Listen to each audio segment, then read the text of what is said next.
Bom, vamos falar um pouquinho de jejum intermitente, então, que é uma estratégia aí que tem sido muito utilizada, né, e tem sido muito falada devido vamos dizer assim, à propagação da mídia, né, das pessoas que utilizaram o jejum aí como uma forma de emagrecimento e que tiveram, através disso, né, bons resultados, né, diminuíram seus pesos, melhoraram a questão de condição de saúde, enfim.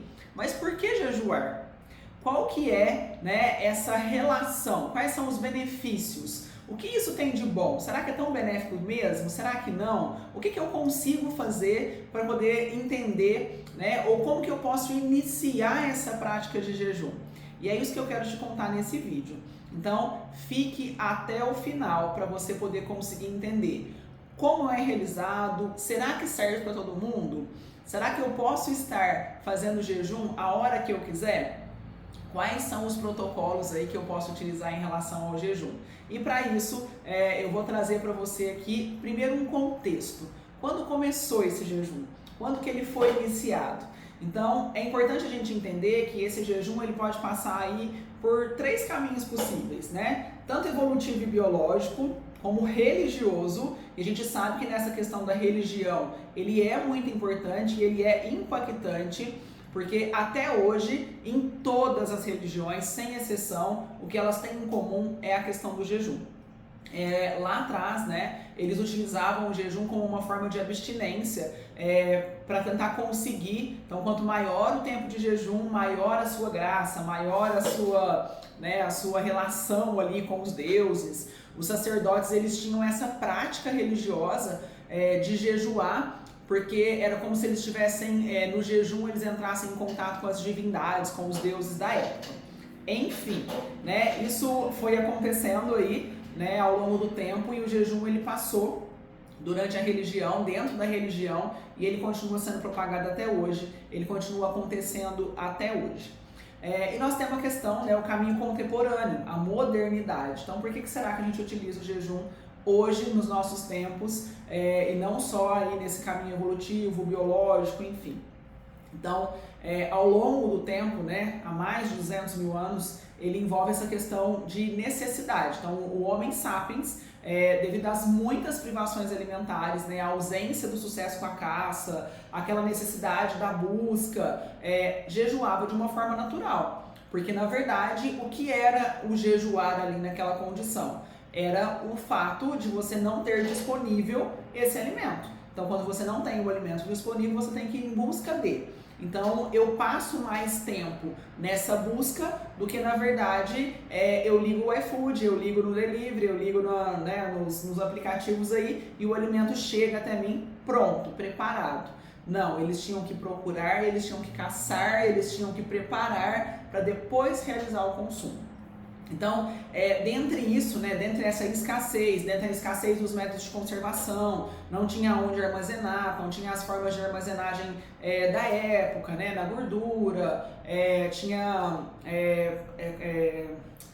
tipo vasilhas de barro que eles criavam para poder conservar também. Então, assim, tudo voltado para a sua época, então tudo voltado para a sua situação ali do momento. Essa escassez, né, essa necessidade de caçar, de comer quando você tem um alimento, ela gerou no nosso corpo uma necessidade de possuir um aporte energético, uma eficiência energética maior. E isso se dá por quê? Porque ele tinha a energia necessária para poder viver em repouso. Então, cada vez menos, né, sem comprometer o seu rendimento. Então, ele poderia viver, às vezes, 2, 3 dias sem alimentos, e depois ele caçava novamente, ele aumentava a busca, ele comia e passava mais 2, 3 dias. Isso não afetava a capacidade de energia que esse corpo tinha. Então, nós fomos moldados a ter alto rendimento sem altas quantidades de alimento. Então, na verdade, isso era de uma forma inconsciente, involuntária, né? E visto que a espécie ela não tinha o que comer com acesso fácil. Então, muitas vezes, né, hoje a gente tem a necessidade de ter aí uma quantidade de comida. E o que a gente percebe que mudou daquele tempo, né, que modernizou até agora? Na verdade, essa modernização ela aconteceu aí no período de globalização, né, na mudança de economia, na saída das mulheres para o campo de trabalho, porque não tem mais essa questão de quem prepara a comida, de quem está em volta da comida, e sim nós temos ali, né, as pessoas que buscam coisas rápidas, comidas rápidas, que chegam na sua casa, preparadas de uma forma que você desconhece, com ingredientes que você não sabe o que tem, e isso foi gerando aí diversas doenças, diversos problemas.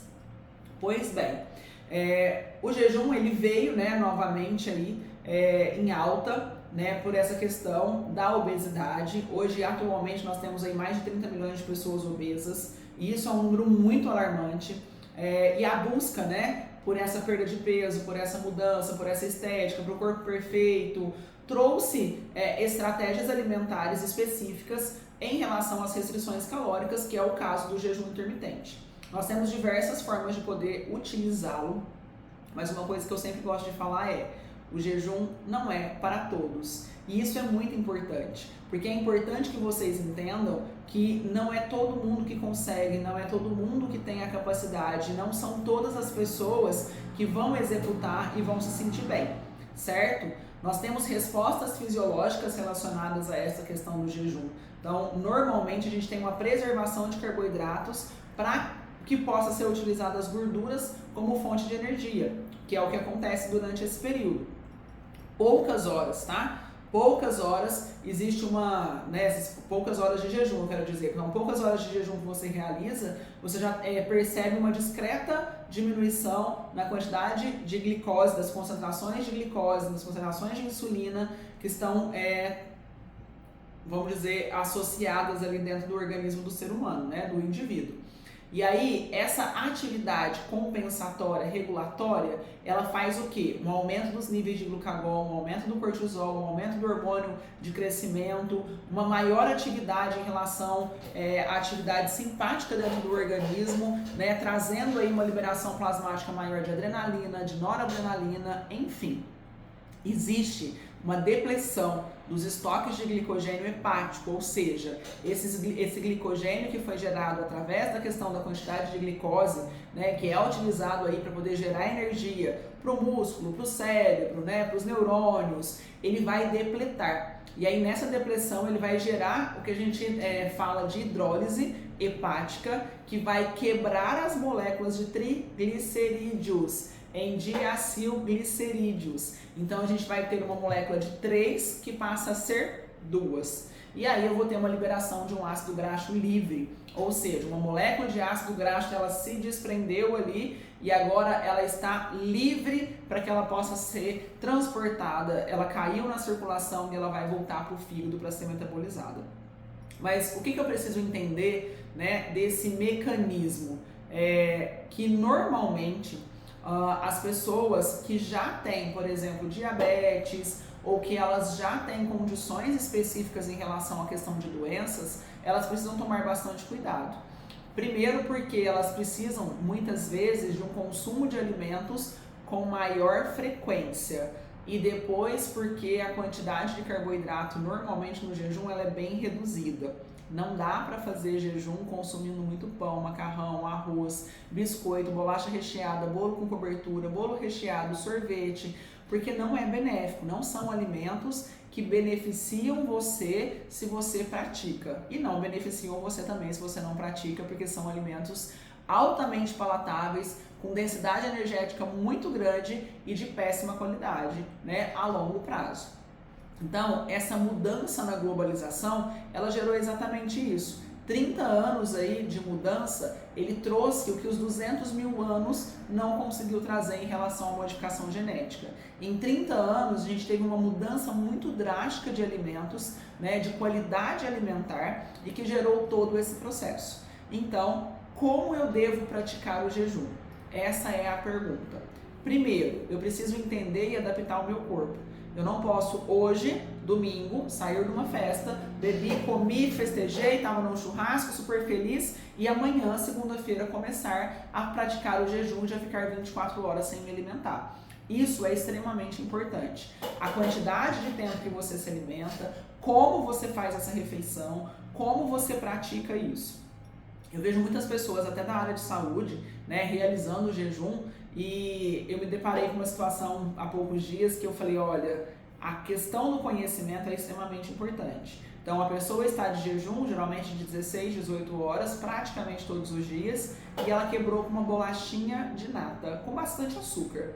Então, o efeito rebote disso, porque no jejum você está diminuindo a quantidade de glicose circulante, porque você teve uma restrição calórica, você está consumindo menos alimentos. Durante todo esse período, né, que a pessoa ficou sem se alimentar, então, durante todo esse período sem se alimentar, você diminuiu muito os níveis de glicose, diminuiu muito a produção de insulina. E de repente você consome uma bolachinha de nata com bastante açúcar e faz uma explosão. É como se você estivesse sobrecarregando novamente o seu pâncreas para que ele produzisse muito acelerado essa quantidade de insulina. Então, é preciso ter muito cuidado. Quais são os protocolos existentes, né? E como que deve ser realizado isso? Primeiro, que não existe jejum só de restrição. Não existe aquele jejum que você fica só sem comer o dia inteiro. Existem diversas formas de você poder trazer o jejum para o seu dia. A primeira coisa que a gente precisa entender é que o jejum, ele tem tanto essa questão da intermitência, né, dos horários, que é o que a gente considera de jejum do dia inteiro ou de 24 horas. E aí, nesse protocolo de jejum de dia inteiro, tá? Ele tem 5 dias por 2, ou seja, durante 5 dias você vai fazer uma menor quantidade de ingestão ali, né? Uma menor ingestão alimentar, e 2 dias você vai consumir somente 25% do que você consumiu nesses outros dias, o que gira em torno ali de 400 a 600 calorias. Essa é uma forma de jejum. Mesmo se alimentando nos outros 5 dias de maneira normal, melhorando a qualidade, claro, nos 2 dias você vai consumir 25% apenas. Uma outra forma de jejum é os dias alternados. Então, um dia eu faço uma restrição, outro dia eu faço normal. Um dia restrição, um dia normal.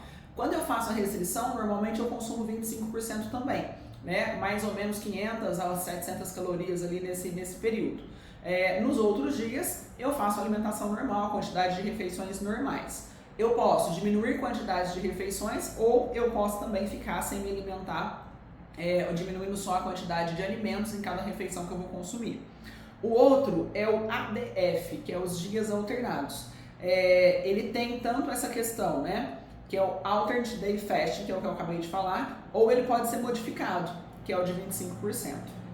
E nós temos aqui a restrição de tempo, que é o TRF, que é esse, né, que você faz ali 16 horas de jejum, uma janela de 8 horas alimentar, 18 horas de jejum, uma janela de 6 horas alimentar. Ou seja, eu parei de me alimentar às 20 horas e amanhã eu faço a primeira refeição ao meio-dia. Essas são tipos de protocolos que dá pra gente poder realizar, que dá pra gente poder fazer. No entanto, existe o jejum que ele é o que engana, né? O jejum sabotador, que é aquele que você se alimenta. Então, você cria estratégias de alimentos que não elevarão a sua insulina, ou seja, eles não têm quantidade de glicose suficiente para que você precise produzir insulina e aí você precisar utilizar ela para poder tirar essa glicose circulante.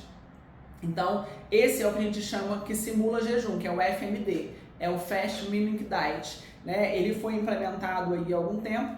Normalmente ele tem baixa quantidade calórica, utiliza bastante sopa, utiliza legumes, né, que não estimulam essa questão da insulina, porque não tem uma quantidade tão grande de glicose. E você pode utilizar ele aí por mais dias, ou 3 ou 5 dias. Normalmente a estratégia é de 5 dias, que ela é interessante aí dentro desse processo. Então são algumas formas de você poder estruturar aí no seu dia a dia, colocar a estratégia em prática para poder fazer acontecer. Nutri, quem treina pode fazer jejum? Posso treinar em jejum? É sempre uma pergunta que eu recebo muito e aí eu acho que é muito importante que vocês possam compreender como que funciona o seu corpo. Então, quem conhece o seu corpo melhor do que você? Você. Não tem ninguém que conhece melhor. Então, eu poderia falar para você, olha, não é legal, às vezes é importante que você tenha um substrato ali, né, algo que vai te ajudar a ter energia para você treinar. Você fala, não, eu treino muito melhor em jejum. Então, tudo vai depender. Depende da sua capacidade, depende da sua necessidade naquele momento, depende da sua última refeição. Então, depende de como você está fazendo, tá? Então, essa é uma resposta que depende. Como que eu posso iniciar o protocolo de jejum? Como que eu posso iniciar fazendo o jejum? Primeiro, é importante que você entenda que não é de hoje para amanhã. Então, comece primeiro retirando açúcar, farinha branca, refrigerante, diminuindo a quantidade de industrializados e embutidos. passando para uma alimentação um pouco mais natural, com legumes, verduras, né, as carnes, os ovos. Por quê? Porque isso de alguma forma já vai melhorar muito a qualidade do seu dia a dia. E aí, a partir de então, você pode começar com o jejum natural, que é o que os nossos ancestrais faziam, né? Então, deixar a fome chegar, sentir essa necessidade, comer até a saciedade, e depois você pode criar protocolos. E aí, né, você pode procurar um nutricionista ou não, para poder te ajudar a fazer isso, mas lembrando que durante o período de jejum, seja qualquer que for o seu protocolo, é muito importante que você utilize a quantidade de líquido adequada. Líquido, gente, não altera, não quebra jejum. Água, café, chá, desde que não tenha açúcar, que não tenha adoçante, você pode utilizar sem problema algum. Então, isso é muito importante também. Então, utilize líquido durante todo o período de jejum. E aí eu vou mostrar uma particularidade aqui para vocês, que normalmente acontece. Todas as pessoas que iniciam fazendo o jejum, elas têm o que a gente chama de natriurese de jejum. Normalmente, um cansaço maior, né, uma indisposição, uma fraqueza, que automaticamente ela já estimula o cérebro a pensar: preciso comer algo com carboidrato para me dar energia. E na verdade, o estímulo da natriurese, ela se dá devido ao fato do seu corpo estar trabalhando mais para poder quebrar, né, esses triglicerídeos, para poder gerar energia utilizando essa gordura. E automaticamente você elimina um pouco mais de líquidos, e aí você acaba eliminando sais minerais junto com esse processo. Então, para que isso não aconteça, utilize, né, uma garrafa de água aí de 500 ml, uma pontinha da colherinha ali de sal, para que você possa tomar ao longo dos dias que você estiver praticando o jejum, para você diminuir essas sensações. É o que a gente chama de gripe, né, gripe associada ao jejum, pela eliminação aí da quantidade de sais minerais que você tem, eliminando aí com mais intensidade nesse período. Combinado? Bom, esse vídeo ele teve a intenção de poder te mostrar um pouquinho do que é o jejum, de como você pode praticar, mas lembrando, é sempre importante ter uma adaptação do seu organismo para que isso possa acontecer. Então, tenha muito cuidado em iniciar de uma forma inadequada e cuidado também com os alimentos que você escolhe para poder utilizar aí durante esse período ou para abrir a sua janela de alimentação. Qualquer dúvida, eu estou à disposição, é só colocar aqui embaixo que eu te ajudo.